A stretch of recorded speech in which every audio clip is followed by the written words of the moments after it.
رات کے 2:30 بج رہے تھے۔ کمرے میں مدھم روشنی تھی۔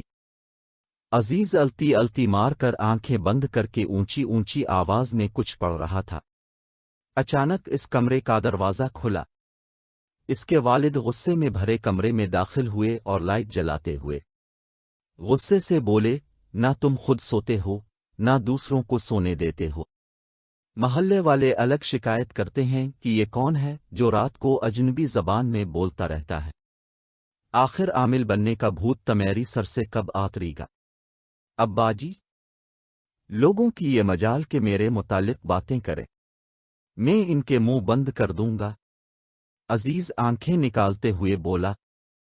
اس کے ابا بولے، بیٹا دیکھ یہ عامل بننے کے خواب دیکھنا چھوڑو اور سیدھی سادی آسان زندگی گزارو۔ وہ بولا، ابا جی، ان تو منزل میرے سامنے کھڑی ہے، بس آخری چلوا باقی ہے۔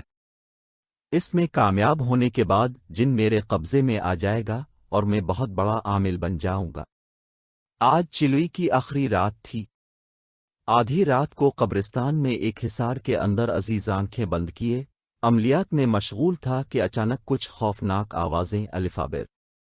ان آوازوں میں رفتہ رفتہ تیزی آئی گئی، جس سے ماحول مزید خوفناک ہو گیا۔ ان آوازوں سے اس کے بدن میں کچھ جھرجھری سی ہوئی، مگر اس نے آنکھیں نہیں کھولیں۔ آوازیں کچھ مدھم سی ہونے لگیں تو اس نے آہستہ آہستہ آنکھیں کھولی۔ اچانک درجنوں کی تعداد میں خوفناک شکلیں نمودار ہوئیں۔ اس نے فوری اپنے خوف پر قابو پایا۔ ان شیطانی طاقتوں کی بھرپور کوششیں تھیں کہ وہ یہ عمل مکمل نہ کر پائے اور ڈر کے بھاگ جائے، مگر عزیز اپنے ادارے کا پکا ثابت ہوا۔ اسے اپنے خوف پر مکمل کنٹرول ہو چکا تھا۔ اس کے عملیات میں تیزی آنے لگی۔ تھوڑی دیر تک یہ جنگ جاری رہی اور پھر جیتا آخر عزیر کی ہوئی۔ خوفناک آوازیں اور شکلیں غائب ہو چکی تھیں۔ اچانک اس نے دیکھا کہ ایک مخلوق ہاتھ باندھے اس کے سامنے کھڑی تھی۔ اب 2 مخلوق اس کی غلام تھی۔ یہ دیکھ کر اس کی باچھیں کھل اٹھیں۔ اس نے اپنے عمل کی وجہ سے دراصل ایک جن کو اپنے بس میں کر لیا تھا۔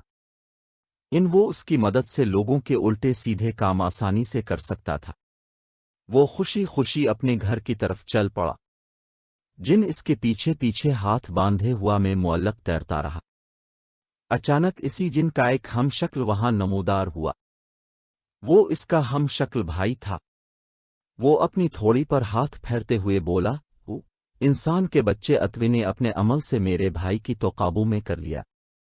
اب دیکھنا میں اپنے بھائی کو تیرے چنگل سے کیسے آزاد کراتا ہوں۔ یہ کہہ کر وہ بھی ان کے پیچھے پیچھے ہو لیا۔ عزیر نے اپنے گھر کے ایک حصے میں اپنا آستانہ بنا لیا تھا۔ مختلف اخباروں میں اپنا اشتہار دے دیا تھا۔ اب اسے امید تھی کہ اس کے آستانے پر لوگوں کا ہجوم امڈ آئے گا۔ ایک دن 2 بھائی اس کے آستانے میں داخل ہوئے اور اپنا مسئلہ بیان کیا۔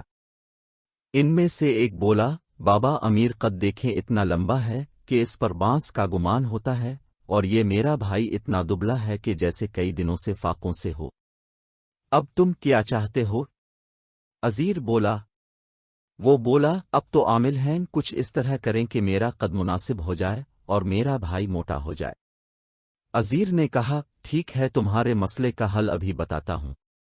یہ کہہ کر وہ آنکھیں بند کر کے بیٹھ گیا اور جن کو حاضر کیا، جن کی صرف وہی دیکھ اور سن سکتا تھا۔ حاضر ہونے والا جن اس جن کا ہم شکل بھائی تھا جسے عزیر نے قابو میں کیا تھا۔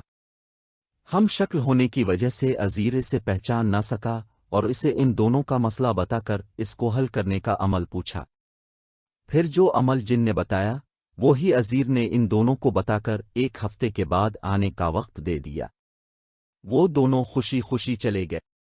جن نے اپنے بھائی سے پوچھا، بھائی تم نے میری جگہ کیوں لی؟ وہ بولا، دیکھو تم اس شخص کے غلام ہو، وہ جو کہے گا تمہیں ماننا پڑے گا، مگر میں اس کا غلام نہیں ہوں۔ میں نے اسے الفالٹا عمل بتا دیا ہے۔ اب دیکھو اس کا کیا حشر ہوتا ہے۔ یہ کہہ کر وہ مسکرانے لگا۔ عزیر کے پڑوس میں ایک غریب مزدور رہتا تھا۔ وہ اس کے پاس آیا اور کہا، بیٹا عزیر بولا، جی بولیے،